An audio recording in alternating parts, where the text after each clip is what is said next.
Baik, assalamualaikum warahmatullahi wabarakatuh. Perkenalkan, nama saya Andela Medil. Di sini saya akan menampilkan hasil tugas saya terkait mata kuliah elektronika digital. Nah, langsung saja. Yang pertama, eh, tuliskan 5 aplikasi sistem analog digital dalam kehidupan sehari-hari. Nah, yang pertama dalam sistem analog itu adalah jam tangan. Jam tangan analog menggunakan jarum-jarum untuk menunjukkan waktu pada skala angka. Hal ini adalah salah satu contoh penerapan sistem analog yang paling umum dalam kehidupan sehari-hari. Bisa dilihat contoh gambarnya pada di samping saya di atas. Yang kedua ada termometer analog. Nah, termometer analog menggunakan skala yang bergerak untuk menunjukkan suhu. Ini digunakan dalam banyak situasi, mulai dari pemantauan suhu dalam rumah tangga hingga pengukuran suhu di laboratorium. Nah, bisa dilihat juga pada gambarnya, itu salah satu contoh termometer analog. Nah, terus lanjut yang ketiga, ada speedometer mobil. Nah, speedometer mobil ini menggunakan jarum dan skala untuk menunjukkan kecepatan kendaraan. Nah, hal ini adalah contoh penerapan sistem analog dalam kendaraan. Bisa dilihat juga pada gambar tersebut. Selanjutnya ada kompor gas. Nah, pengaturan suhu pada kompor gas seringkali menggunakan kontrol analog. Nah, di mana pemakai dapat mengatur intensitas api dengan memutar pegangan. Selanjutnya yang terakhir pada voltmeter analog. Nah, voltmeter analog digunakan untuk mengukur tegangan listrik dalam berbagai aplikasi seperti dalam perbaikan elektronik atau dalam pengujian peralatan listrik. Bisa dilihat juga gambarnya pada di samping saya. Terus di dalam sistem digital, yang pertama ada smartphone.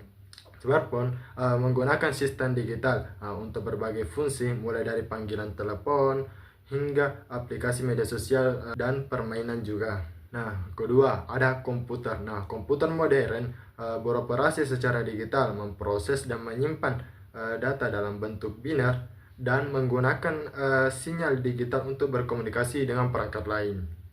Selanjutnya ada kamera digital. Nah, kamera digital merekam gambar dalam bentuk digital dan kemudian dapat diedit dan disimpan dalam berbagai format digital. Yang keempat ada TV digital. Nah, televisi digital mengirimkan sinyal dalam format digital yang menyediakan kualitas gambar dan suaranya lebih baik daripada televisi analog tradisional atau yang biasa disebut TV tabung.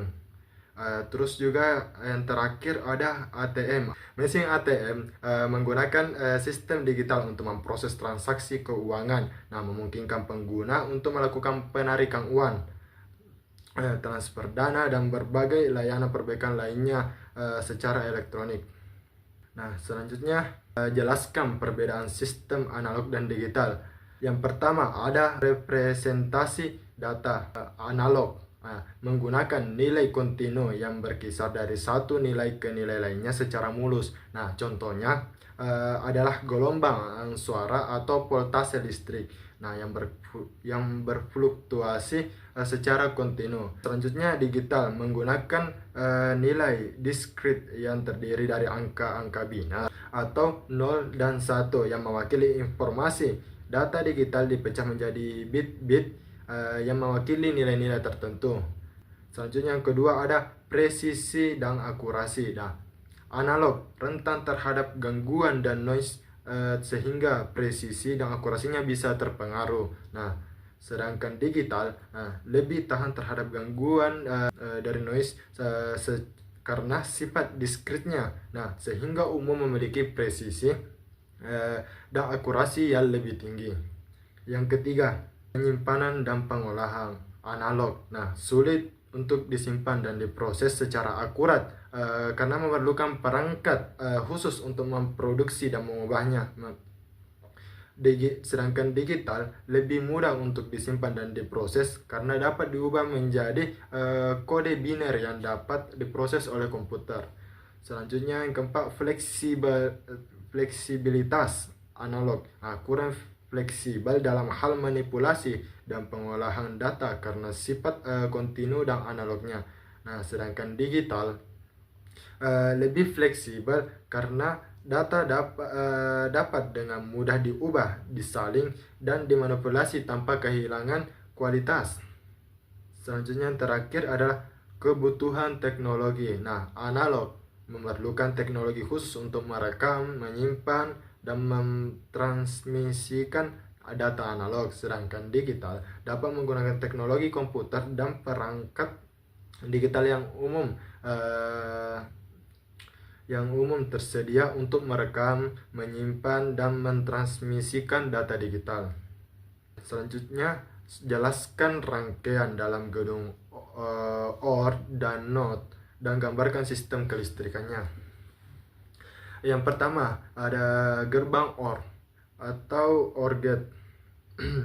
Gerbang OR merupakan gerbang logika yang menghasilkan output true 1 jika salah satu atau kedua inputnya bernilai true 1. Jika kedua input bernilai false 0, maka outputnya akan menjadi false 0. Nah, rangkaian input gerbang OR memiliki dua input yang akan kita sebut A dan B.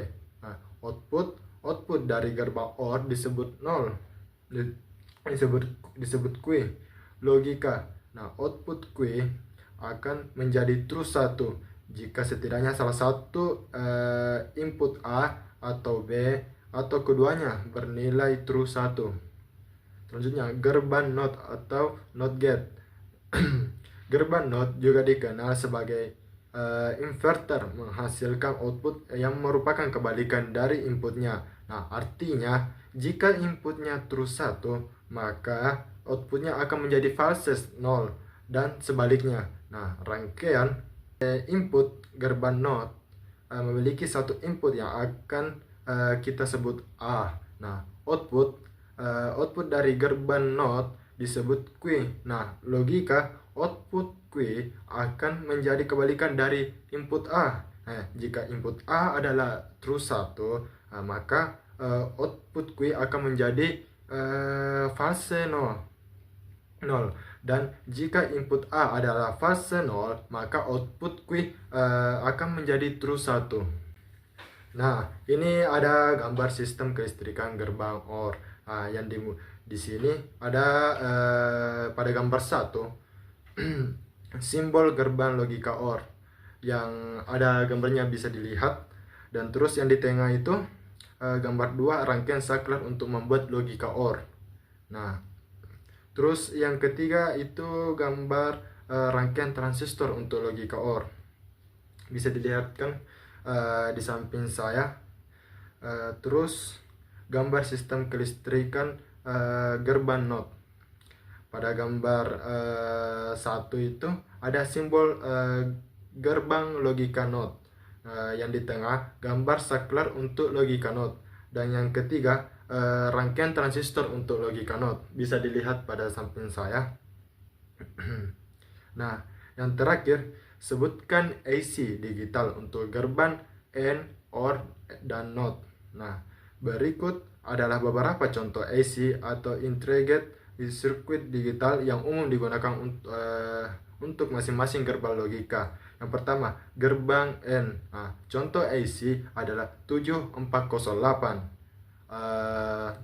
4081, 74LSO8, dan 74HCOC08. Nah, penjelasan.